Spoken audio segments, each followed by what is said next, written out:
I used to think I was dating the kindest man alive, the type who opens doors, remembers birthdays, and talks about healing like it's a religion. Everyone thought he was perfect. My friends adored him. My mom said I'd finally met a good one. What nobody knew was that every time he posted another heartfelt video about love and patience, he was talking about me. He built a career on being the good guy who survived a toxic girlfriend.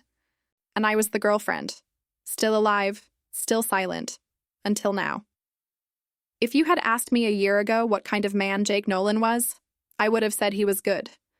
The kind of man who holds doors open, remembers waiters' names, sends flowers to my mom on Mother's Day even though he barely knows her. He was thoughtful, soft-spoken, always the first to offer help. And that, I'd learn later, was exactly how he fooled everyone. Jake didn't care about being kind. He cared about being seen as kind. We met at a friend's dinner party 2 years ago in Seattle. He was charming, a little awkward, funny in a way that felt genuine. I worked in marketing for a publishing company. He said he made content about emotional intelligence. At the time, I thought that meant short motivational videos, maybe some self-help quotes. When he showed me his TikTok, it looked harmless enough, warm lighting, gentle music. Captions like, "Healthy love starts with patience." He talked about communication, self-awareness, how to love without losing yourself. He sounded like the perfect boyfriend, and for the first few months, he was. He listened, he remembered small things. He posted couple pictures with captions like, "My piece." He'd look at me across the table, touch my hand, and say, "You make me a better person." It felt so safe. Then I started to notice something. A strange kind of familiarity in his videos. Little phrases that sounded like me. Things I'd said in private, suddenly reappearing as relationship insights. One night, I scrolled through his TikTok and found a new video titled, "How to Love Someone with Trust Issues." It had a clip of him looking into the camera with his warm, therapist-like smile. He said softly, "Sometimes people get jealous not because they don't trust you, but because they don't trust themselves. You just have to be patient and love them anyway." Then came the final line. "I say this from experience. She'll realize one day that no one made her miserable, except herself. She." He didn't say my name, but he didn't need to. He was talking about me. Just the night before, I'd asked him why he was still texting his ex. He told me I was being paranoid. And now, here he was, turning my insecurity into content. The comments were full of praise. "You're such a mature man. She's lucky to have someone like you. This man gets it."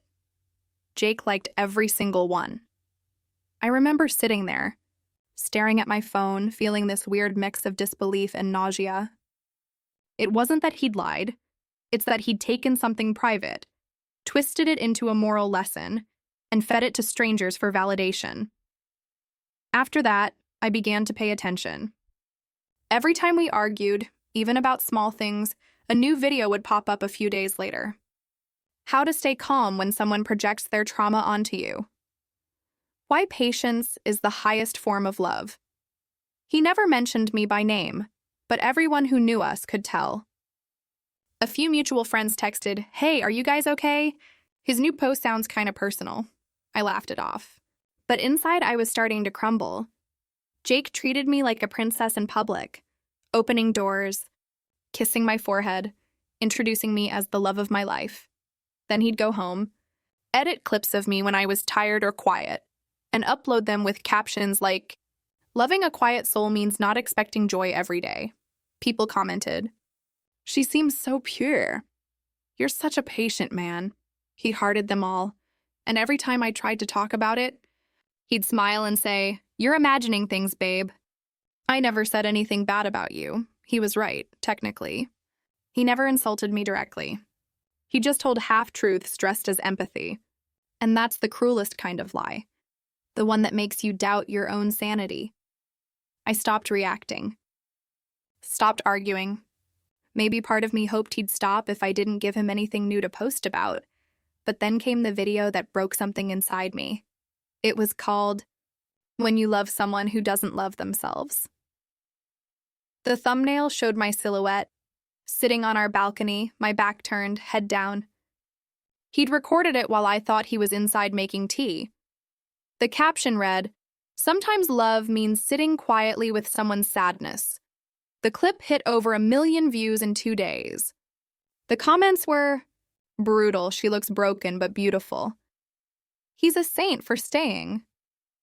This man deserves the world." Jake replied to one, "Patience is love." That night, I watched the video over and over until my eyes burned. Not out of heartbreak, out of realization. I finally understood what our relationship was. To him, I wasn't a girlfriend. I was a prop. A living example of female fragility for his sermons on male virtue. He wasn't my partner. He was the narrator of a story where I was the villain who needed his kindness to be redeemed. I remember whispering to myself, "You wanted to be admired for your patience, Jake? Fine, I'll give you a reason to test it." That was the night I stopped being sad and started paying attention. Jake always said, "The truth will protect itself." Funny how it did, just not for him. The moment I realized what he truly was didn't happen during a fight. It happened on a quiet Tuesday morning when a coworker sent me a link and said, "Isn't this your boyfriend?" It was a live stream interview titled Modern Love and Die, Emotional Awareness. Guest: Jake Nolan, the internet's favorite emotional coach. I clicked. There he was, sitting in a studio lit like a therapy office. Candles behind him, warm piano music playing softly in the background. He wore a white shirt, sleeves rolled up, eyes lowered just enough to look humble. If you didn't know him, you'd think he was the kindest man alive. "I once loved someone who didn't love herself," he said. "She was good, sweet, but afraid. I tried to help her heal, to show her she was enough. But sometimes, love isn't enough when someone refuses to save themselves." The host nodded, eyes wide with sympathy. "That must have been hard for you." Jake smiled that same soft, calculated smile.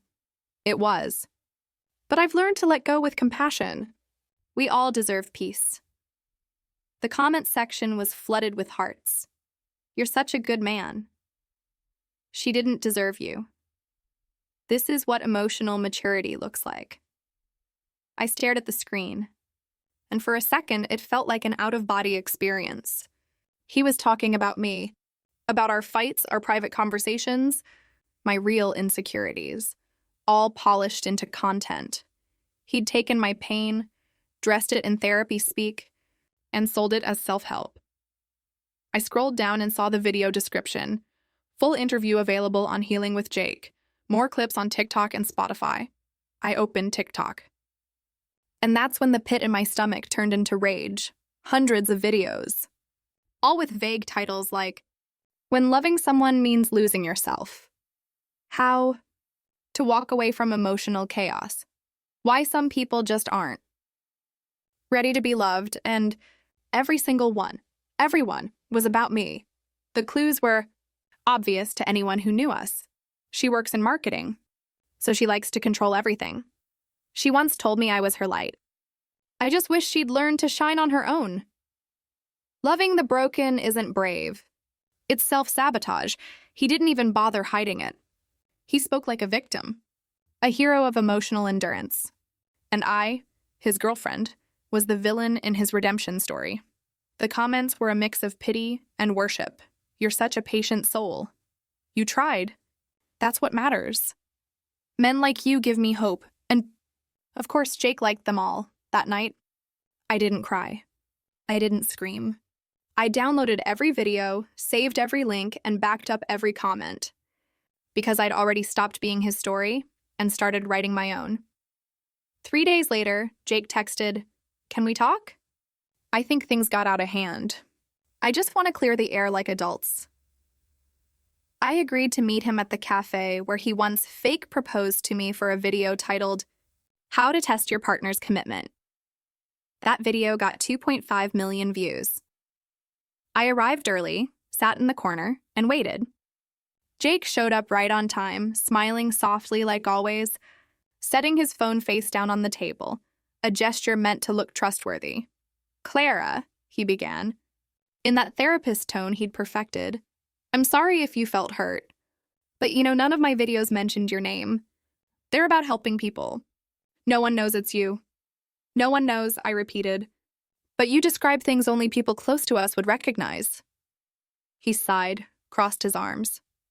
"Babe, you're overreacting. You've always been too sensitive about how people see you. I can't control their interpretations." "You're right," I said. "You didn't lie. You just told the half that made you look noble." His face stiffened. "Are you recording this?" "No," I said calmly, "I don't have to. You already published it." I pulled out my phone and played a clip from his podcast, his voice clear and confident. I loved her, but love sometimes turns into responsibility. "You can't carry someone else's pain forever." He froze. The mask cracked. I leaned forward, my voice quiet but steady. "You always said love means healing." "Well, congratulations, Jake. You finally healed me of the illusion that you ever loved me." I stood up, left $10 for the coffee I barely touched, and walked out. The next morning, I published a short essay on Medium under a pseudonym. It wasn't about Jake by name, but it was about a pattern. The title, "Men Who Monetize Empathy." It began, "Some men don't exploit women for sex or money. They exploit them for moral credit. They turn private pain into public proof of their virtue." The article went viral overnight. People began connecting the dots. Commenters started comparing my quotes with Jake's old videos, and soon enough, his followers, the ones who once worshipped him, started asking uncomfortable questions. "Wait, did your girlfriend consent to this? Isn't this just emotional exploitation? How can you preach empathy when you used someone's trauma for likes?" Jake went silent. Then, one by one, his podcast clips disappeared. Videos deleted. Comments turned off. I didn't post anything else. I didn't even comment. I didn't need to. The truth was doing the talking now, just like he said it would. Jake disappeared from social media for 2 days.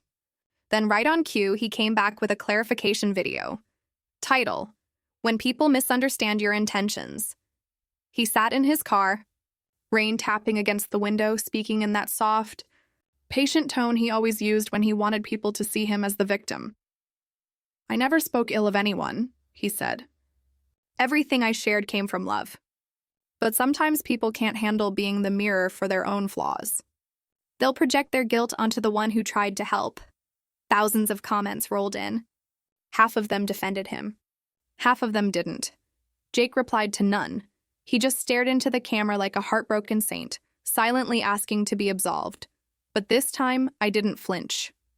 I didn't text him, didn't comment, didn't correct anyone. Because the truth, and the full quiet truth, was already moving faster than I ever could. My Medium article, "Men Who Monetize Empathy," kept spreading. Nobody knew I wrote it. I didn't need them to. Other women started adding their own stories in the comments, all eerily similar. Boyfriends who quoted therapy language, gaslighted them with self-help terms, turned every argument into content. Within a week, threads on Twitter were connecting Jake's videos to my article. One small journalist tweeted, "Ever notice how some male healing coaches only heal by turning their exes into villains?" 30,000 likes overnight. I didn't retweet.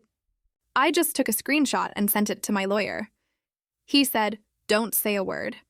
He's doing all the damage himself." Jake, of course, tried to double down.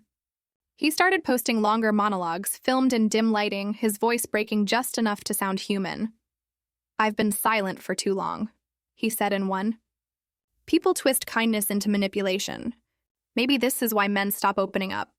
That video would have worked a month earlier. But now people had context. Comments flooded in. "Did you ask your ex's permission to use her story? Bro, you literally filmed her crying and called it a lesson. This isn't vulnerability. It's PR." The same audience that once adored him started to dissect him. Clip by clip, word by word, and I just watched. Quietly. My dad called that week. He'd never liked Jake, but he never said so outright before. All he asked was, "You holding up okay?" I said, "I'm fine." He chuckled. "Good, because it looks like he's the one who isn't." Jake's brand deals began to vanish. The podcast invitations stopped. He went from beloved relationship coach to controversial manipulator almost overnight. He posted one final attempt, a teary video, filmed in his car again. "It hurts when people assume the worst," he said, voice cracking. "I've only ever tried to help. Even the person who's trying to ruin me, I wish her peace." That line almost made me laugh. He still couldn't resist performing sainthood, even in his downfall. While he was crying on camera, my attorney was finalizing the paperwork for a defamation and image rights claim. It was simple. Jake had used identifiable footage of me, my face, my voice, for profit. The demand letter went out on Tuesday. By Thursday, he'd posted one last story. "If love was real, you wouldn't end it with lawyers." I read it once, then muted him. No need to block. I didn't want to give him the satisfaction of thinking I cared enough to cut him off. My silence was the loudest thing I'd ever done, and the world noticed. Podcasts that once featured him now ran episodes titled, "The Dark Side of Empathy Influencers." Commentators called it a masterclass in weaponized vulnerability. He became a cautionary tale. Not a mentor. I didn't post a single thing through all of it. I didn't even tell anyone it was me. It felt better that way, letting the story stand on its own legs. For the first time in months, my phone stopped buzzing. No more comments, no more explanations. Just silence. Heavy, peaceful, and earned. Jake once told me that healing means letting go of control. And maybe in the strangest way, he was right. Because by doing nothing, by letting the truth breathe on its own, I finally felt something close to healing. It didn't feel like revenge. It felt like balance. Perfect.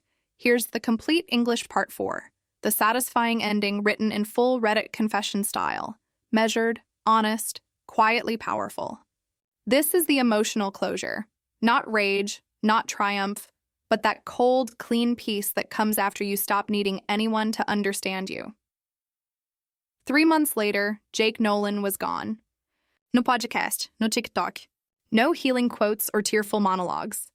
His once 500,000 follower account now showed only a blank page. This account no longer exists. I didn't ask why. Maybe he deleted it himself. Maybe a platform did it for him. Either way, the silence felt appropriate. One morning, my lawyer called. "The case is settled," he said. Jake had agreed to remove every trace of me, issue a written apology, and pay damages for emotional harm. I signed the document without even reading the amount. It wasn't about money. It was about finally closing the tab, metaphorically and literally.